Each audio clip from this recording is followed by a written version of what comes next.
It's okay to admit to yourself, this is a virtue I don't have. It's okay to look at a situation and think through, what would a more virtuous person have done?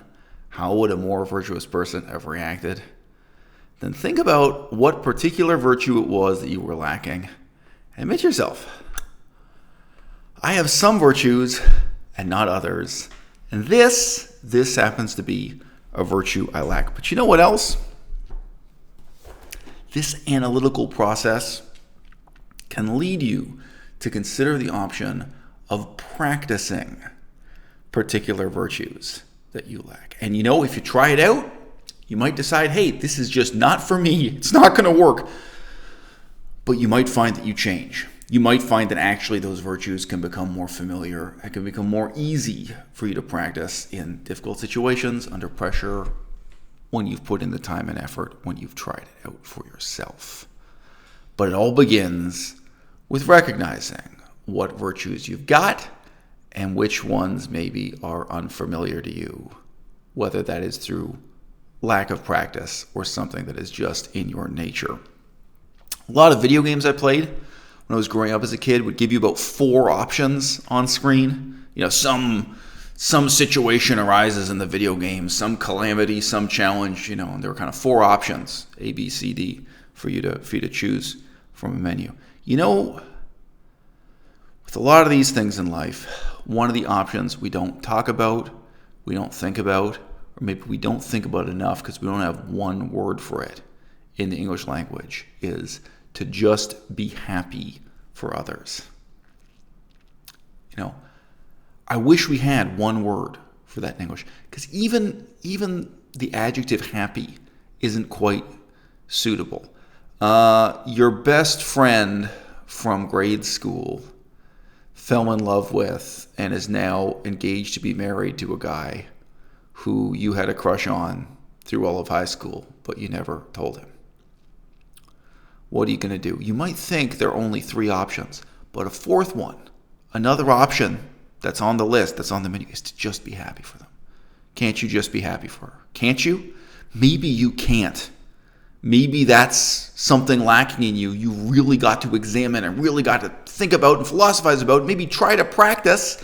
And if you decide it's not for you, if you decide you can't do it, it's not in your nature, or you're just terrible at it or something, you got to think about what you're going to do instead. You're going to have to come up with a new strategy. You're going to have to come up with a new way of being a human being and relating to other human beings. Can't you just be happy for them? It's not easy. And I see this on a massive scale now on the internet.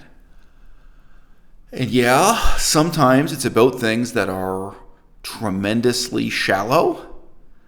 Maybe because people are not ashamed to exhibit their jealousy about shallow things, and maybe it's more difficult for them to be honest or go public when it's about something more profound. Okay. Billie Eilish, she's made a huge amount of money, become very famous, performing what I would consider absolutely terrible music. But every year, somebody, somewhere, is going to make a fortune performing terrible music. Okay? Can't you just be happy for her? I'm happy for her. If I met her face to face in real life, I wouldn't lie and say that I like her music. I wouldn't lie and say I appreciated your music. I would just say, I'm happy for you. I'm happy for you that this worked. I'm happy that you're that one person in a million who performs this horrible music and gets to live their dream, right? Billie Eilish has enormous breasts, and we're going to see this huge array of reactions on the internet, including, interestingly, other women with enormous breasts who seem to feel oppressed by society and are imposing this onto Billie Eilish and claiming that she symbolizes their sense of oppression as women with unusually large breasts. And of course, there's this other kind of discourse of resentment from flat-chested and small-breasted women I guess they feel disadvantaged, perhaps not oppressed, in a world that's obsessed with large breasts. Not all of the reactions are of jealousy and envy, and some of the reactions are just of a kind of peculiar sneering contempt. Some of the reactions are from people where I think their point is not that she's unattractive. I think there are people complaining that she is not attractive enough to have her position of kind of unearned fame. Like, the expectation is that she ought to present herself like Beyonce and either actually be as attractive as Beyonce or some other icon of both beauty and the performing arts, that she ought to be living up to this standard of being a legend, a myth, not just in terms of her vocal performances, but in terms of her, they have an expectation formed by not just a few, but dozens of other women who have played this role publicly and have projected a certain kind of glamour and beauty, regardless of how they might look when they're not wearing makeup or when they're not making a public appearance, when they're not wearing an evening gown. This is sort of failed expectation that she should be more beautiful than she is, or be made to appear more beautiful than she is through a conspiracy of fashion designers and photographers and retouching and flattering angles and what have you, right? So there's a whole range of reactions. And I wish we had just one word in English for this. This sense of, can't you be happy for her?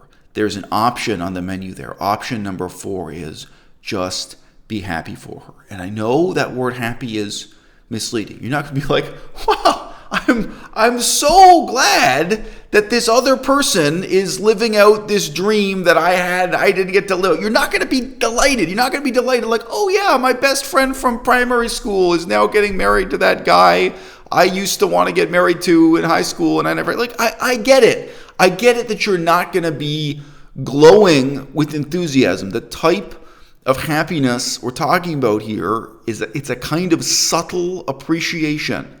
That guy you had a crush on in high school, somebody was going to marry him. Somebody. All right? It just happened to be her. It just happened to be that girl you knew from. So can't you be happy for her? Would you be happier if it were Beyonce? Would you be happier if it were a complete stranger who married that guy?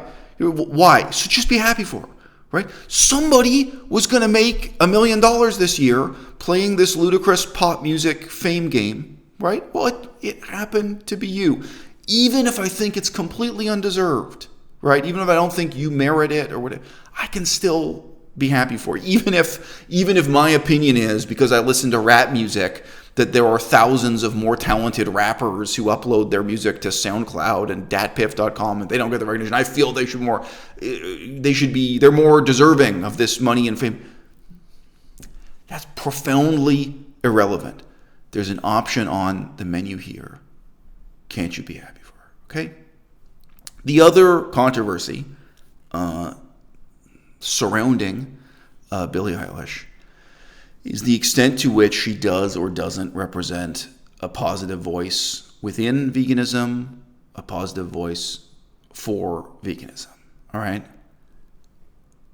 And on some level, we all know Billie Eilish is 18 years old and she's not an intellectual. Can't you just be happy for her?